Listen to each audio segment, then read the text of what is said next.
nas, koliko on ima, 70-80, trebalo je da bude više, jer mi smo pozvali ambasade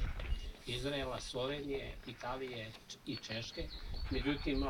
evo, ne znam, ali Slovenci su rekli da će da pošalju nekog, možda će doći u toku dana, i Italijani su rekli da će da dođe njihov kulturni ataše. Evo, otprilike to, dok su Izraelci odustali, oni su mi javili da ne mogu da dođu, ili ne smeju, već kako ko seje.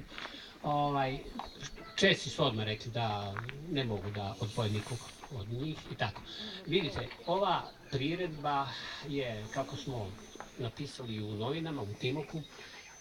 je, da kažemo, neki način sećanje na one koji su ovde ispod nas, Jarnici, nastradali u nekoliko metanskih eksplozija. Metan nije biro, da li je to bio Srbin, Rom, Slovenac, Hrvat, bilo ko. Znači, ovde je, da kažemo, međunarodna, da kažemo,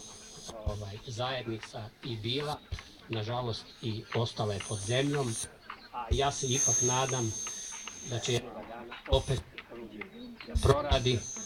jer ima mnogo rezervi uglja. S druge strane, zamislili smo da, pored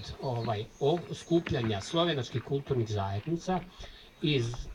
Saveza slovenačkih kulturnih zajednica Srbije, a to su Slovenačka kulturna zajednica Ivan Cankar iz Zaječara, njen mesni odbor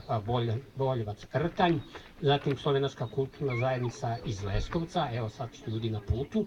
zatim Slovenačko kulturno društvo Kras iz Bora, zatim trebalo bi da dođe neko iz Slovenačkog kulturnog društva Bled iz Donjeg Milanovca, i tu otprilike, znači, su ostali još i Slovenci iz Niša, i ne znam, valjda još nekog drugog grada, tako da opet na neki način smo i tu formu zadovoljili, a mogu da kažem da imate danas čast da prisustujete prvom danu rudarske poezije. Ja sam pitao mnoge pesnike, među nama je i Kadir Jašinović, jako dobar i poznat pesnik, i on se ne seća da je ikada u Srbiji, kao ni ja i bilo ko, da je ikada bio organizovan dan ili veče rudarske poezije.